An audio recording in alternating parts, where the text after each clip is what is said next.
We're joined by the brilliant Peter Barnes for this. Peter, how are you doing? Well, thank you, Alex. How are you doing? I mean, better, quite frankly. You know, I'm a 42-year-old woman with a thick skin and a strong spine, but blimmin' heck, the psycho trolls have been after me online. But if they think I'm going to somehow... Yeah, I read your excellent Substack this morning, actually. I thought it was very good, very interesting, actually. But I have to admit, though, I've been saying the same thing about reform for quite some time. You know, I think there's a little bit of give and take in this one. I have to admit that I think the narratives that reform pushed, such as patriotism, real conservative, ideological litmus testing, as I call it, has kind of let the dogs off the leash a little bit. I think they're starting to come around and bite them back a little bit on the behind because, you know, when you start letting in Nadeem Zahawi, you know, people start to ask, well, are you the real conservatives as well? I think it's one of those. Don't get me wrong, the bigotry, the homophobia that I get and all the rest of it, absolutely abhorrent and should not exist in any political party anywhere.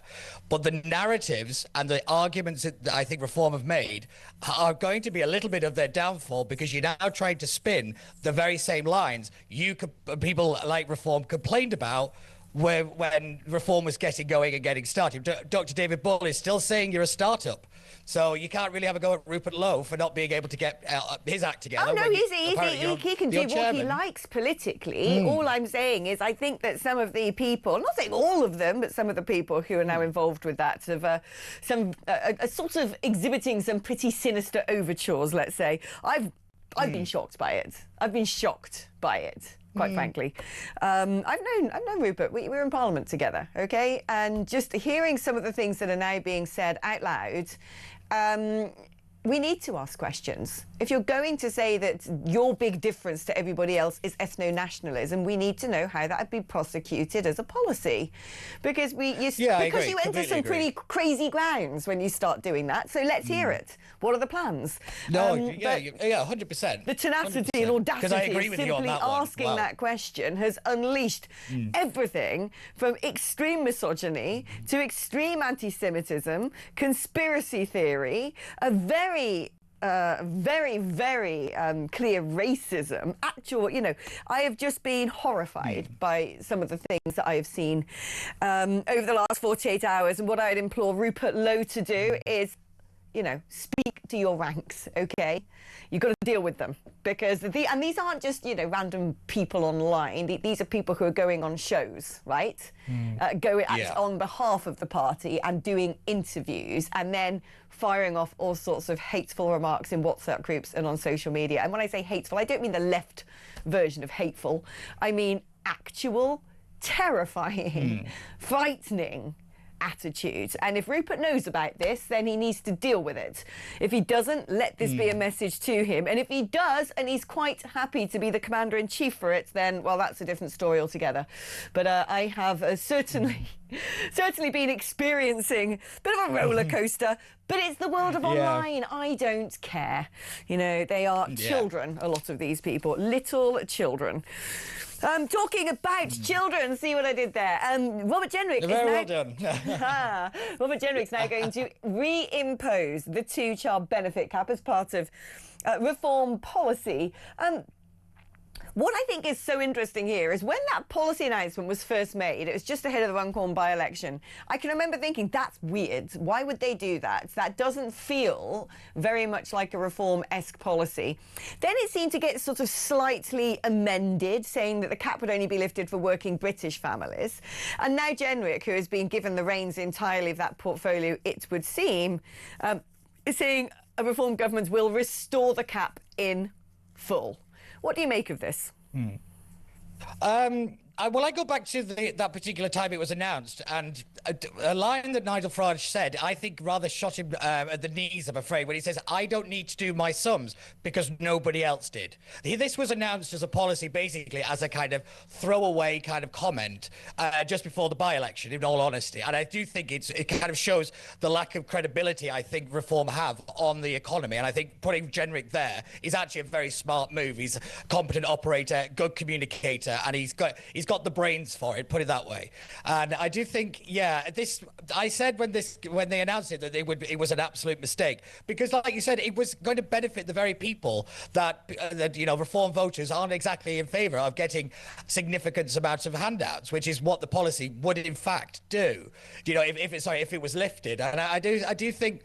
Yeah, it strikes at the heart of, I think, of a major problem for reform, and that is the economy. And I think Nigel obviously knows that. That's why he's got the team in place. I'm interested to know why it wasn't Zia or Richard, actual money men. I thought that would have been a little bit more sensible decision. But, I think one of the reasons Robert jumped was to get one of the top jobs. So I think that's the case there. It would have made sense for him to go to the Home Office, though. But, yeah, I think there'd be interesting to know the kind of backroom dealings. But in terms of the actual situation, it is the right thing to do. The policy, no matter what anybody says, is economically sound. It is the only way to stop this spiraling even more out of control. And I actually think, we have to really get to grips with the welfare bill in actual reforms, because anything Shabana Mahmood's anything Rachel Reeves is coming out with is absolute nonsense, because she has no idea what she's doing. As I like to say, she's melted the economy away.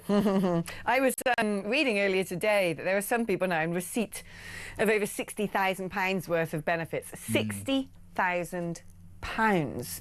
The median salary in the UK is around £39,000, and if people are getting £60,000 for not working, that to me is astonishing. Oh, without a doubt. But I think we talked about it on Friday when we said the stigma of this seems to have disappeared. There's no kind of social kind of, what are you doing? It's a lot of people just say, well, I don't care anymore. And I think COVID played a big factor in that. I think the lockdowns, the furloughs, the handouts, clearly we don't have to work kind of situation, and then trying to get back into the offices is pretty much, Mount Everest for most companies. And then, you throw in the Employment Rights Bill, you throw in Rachel Reeves and her terrible economic policies, like the national insurance rise. Well, all of this stuff all kind of culminates together in just absolute misery, catastrophe, and what is cruising towards a very big bailout, I'm afraid. I think we're circling this territory again, because I don't think people really understand the economic situation we find ourselves in, and why these kind of policies have to be put in place, because we can't afford it. We simply cannot afford it. I mean, the most staggering thing I thought I read today was Rachel Reeves was putting a hold on defence spending to cover up the shortfall. I mean, what is she doing? What is she doing? It is absolute negligence of the highest order, and she's just doing it because, well, I don't think she's any ideas. So I think I think she is probably the worst chancellor I think we've had in a very, very long time. I really do think that. What would be your economic forecast? Because Nigel Farage keeps reiterating he thinks there's going to be an early general election, and citing really some form of economic collapse as a result. Do you think that could be happening? Is that sort of coming over the horizon towards Britain? I think we're already living in it. I think look at the employment figures today. Look at the kind of major stores company closing down. What was also interesting, the European Union announced a new reform between France and Germany to make their service industry so much better. That is what they're coming for. They're coming for our services. If they take that, if we lose the city, we are in a world of hurt. And that was very quietly announced today while everybody was fussing over other things. But I do think, in terms of where we are, we're already living in the collapse. We're collapsing at the moment, and so I think we have to start kind of bailing out the water and putting some beams up to kind of hold the ceiling in, because unfortunately that's the situation that we're in. I always like to say, start buying tinned goods. Wow, really? But no, it is looking back at some of the things that Robert Jenrick is doing, you could be mistaken for thinking that this does feel a little bit like a continuation of the Conservatives.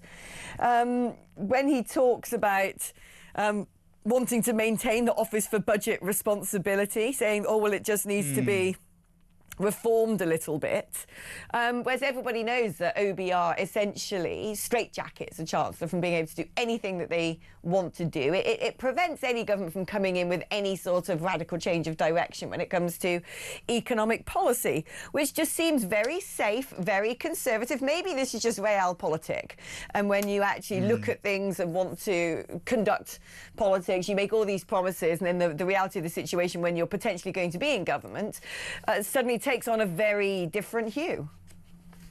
Oh, without a doubt. It's one of the reasons, manifestos shouldn't be legally binding, because events, dear boy, events, as Harold Macmillan once said. These things happen. Realpolitik kicks in. Unfortunately, I think one of the US senators said, you campaign in poetry, but you govern in prose. You have to get the hard yards. You have to do the work. And unfortunately, I think, you've got the tweets from Richard Tice and I think from Nigel as well, where they say, like, it's got to go.